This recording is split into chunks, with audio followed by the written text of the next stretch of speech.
Hey guys, and welcome back. This is going to be another audio commentary of another high-level Pro Starcraft 2 game, and the players are going to be MoonGlade, spawning here as the red Zerg at the 12 o'clock position of Metalopolis. I have a hard time pronouncing the name of this map. So usually I just call it Metopolis, but yeah, apparently it's Metalopolis or whatever, something like that. Anyways, MoonGlade is an Australian player, an ex-Warcraft 3 player as indicated here by PainUser. PainUser also another very good Terran player, and he's spawning here as Blue Terran.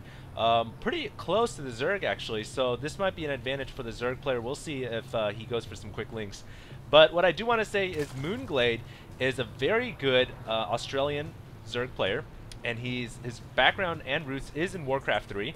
And so the one thing that I've seen from MoonGlade, I haven't seen too many games of him playing, but I've noticed that his micro is exceptional. And that's to be expected coming from a Warcraft 3 player, because Warcraft 3 emphasized micro so much. So it's going to be an interesting battle. It is going to be a Zerg versus Terran. I've noticed I haven't really done that many Zerg versus Terran anyways, so I figured, hey, this is going to be a good game to do. I think based on the referrals and a lot of players telling me this game apparently was a nice doozy, a lot of great macro and micro as well as great unit composition. So I'm definitely excited to be bringing this to you guys. Looks like the drone there got surrounded. Poor drone. Tried to take out the SCV that was building the racks, and unfortunately the SCV called for help. And then his buddy just kind of came over and they surrounded the drone. Anyways, looks like we are going to be seeing two Raxes go up for PainUser. I don't know too much about PainUser. I do know that he's a really good Terran player. I've never casted a game before of him playing, but since he is playing MoonGlade, who was, by the way, invited to the Australian showcase and played against Legionnaire, played very well against Legionnaire. I'm not going to spoil the results of that game. Since he is playing against MoonGlade, I'm going to assume PainUser and MoonGlade are both extremely high level.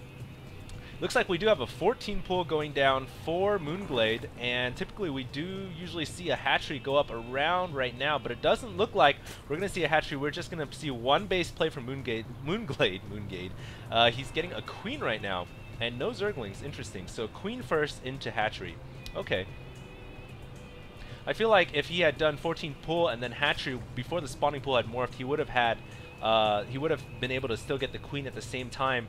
And so I think right now he might be a little bit slow, but I'll have to re-examine the build order for that just to see, perhaps at a later date.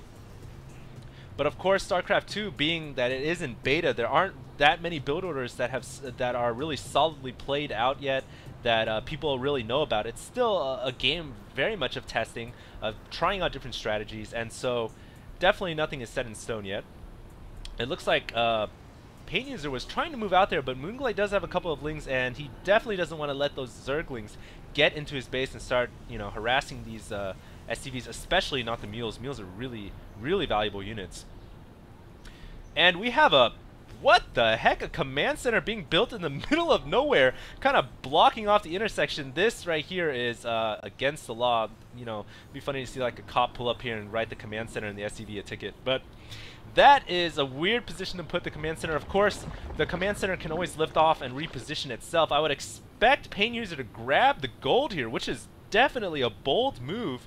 And MoonGlade has no idea this is coming. He doesn't know that there's a command center just being built in the middle of nowhere.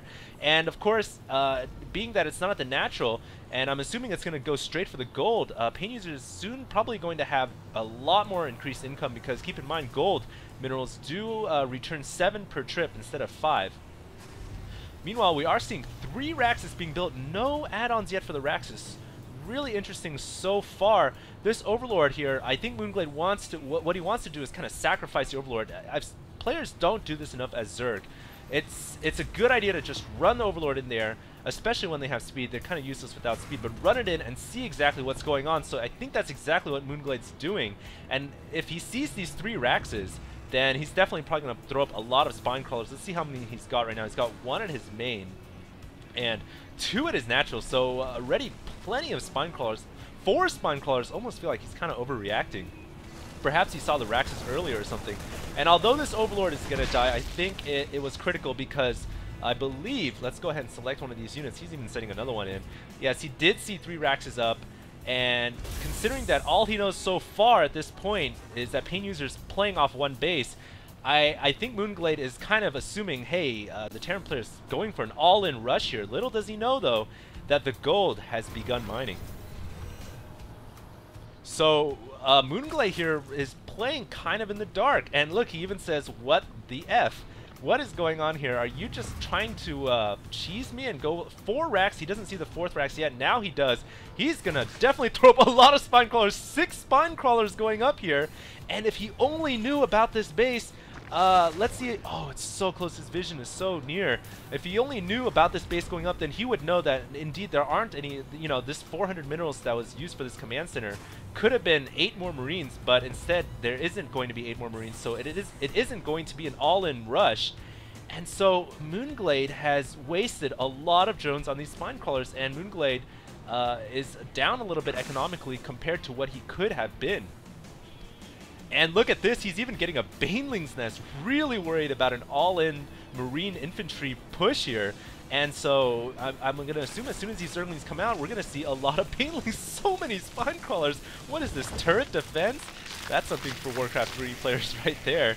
And the Banelings now just starting to morph in. But, I mean, come on, there's not even that many infantry. And, of course, that's because PainUser decided to go for a command center. So really nice psych out of the Terran player, going for this command center over here instead of going for it here. If he had gone for the natural, then MoonGlade would have seen that and he wouldn't have overreacted so heavily. And right now, what MoonGlade needs to do, because he's soon going to be 2-base to 2-base Zerg versus Terran, and even 2-base Terran versus 2-base Zerg, I feel a little uncomfortable about that. Really, I'd like to see the Zerg player grab a 3rd base right now. But of course, he can't really because he's spent all this money on these spine crawlers, and he's anticipating, really anticipating an all-in rush here. So he's just kind of playing defensively, waiting for like maybe 50 Marines to come knocking on his door pretty soon, but that's not going to happen. And this Overlord is going to start making its way, and as soon as MoonGlade sees this command center, then he's going to know what's up. And a bunker being built in the middle of nowhere. Good thing bunkers can be salvaged, so I'm not going to say too much about that. Let's go ahead and check on the upgrades here. It does look like we have combat shields being upgraded already, and critically, I'm not sure if this game was played. Yes, this is pre-patch 8, so concussive shells already come on the Marauders, so he doesn't have to research that.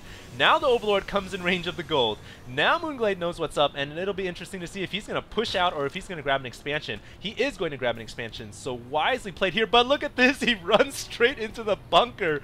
Wow, PainUser is playing so well right now, really throwing MoonGlade off his game. Overlord also dies here as well.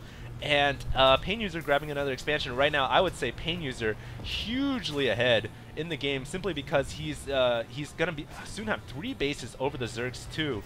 Not a position you want to be in as a Zerg player. And of course, PainUser, I don't know if he's used any of his energy for scans, but he is throwing up quite a lot of missile turrets. Let's see if there's a spire. There is a spire. A lot of Mutilas coming in here. I did not catch the Muta switch in terms of tech. Of course, PainUser did. That's why he's got so many missile turrets up, and he does have pretty good timing on those turrets. The Mutalists, though, are going straight for the gold. These 3 turrets, 2 turrets, might not get up in time, although the Mutalist hesitating a little bit here, and now they are going to be warded away. Important to note that the Terran player PainUser also has +1 upgrades right now for his Marines, which makes them a lot stronger, upping their damage from 6 to 7. And when you've got a lot of Marines, that's quite a significant difference, a huge factor to consider. Also getting armor +1, which helps a lot against Mutalists. So I like the army right now for MoonGlade, and he is finally grabbing that 3rd base. I'm assuming the bunker was salvaged. You can, as a Terran player, you can salvage a bunker, recuperate full resources for it. We also have 2 Evo chambers going down. Interesting. So I'm anticipating after this Mutalist, we're going to see a ground tech switch, and of course the scan goes off. So PainUser is definitely aware of the 2 Evo chambers. He's probably going to start getting some siege tanks to deal with potential ground units, I would assume. On the other hand, he could just continue to dedicate to Marine Marauders. It's definitely a viable strategy as well. +1/+1 upgrades now done. 55 health. No stim packs yet. It is still currently being researched. Halfway done here. And keep in mind, these Banelings can do a lot of damage. Baneling speed is researched. They're going to go straight for the SCV line. They're going to get all the workers. Wow. All the workers going down there. Not as much as you'd like to see. About maybe 8 or 9 Banelings going down there. Let's go ahead and take a look at the units lost tab. And actually, MoonGlade losing a little bit more in terms of resources. But definitely worth it, I've got to say, because he took out a couple meals, and he took out about 8 SCVs. Banelings can definitely be remade quite easily, as can be seen here. These Zerglings all morphing into Banelings very cheaply, and now MoonGlade is starting to expand at will. The Terran player now is starting to fall behind a little bit because he's not being aggressive. He's just sitting here on his 2-3 bases. Although he does have definitely a lot of bases, he's just kind of sitting here and not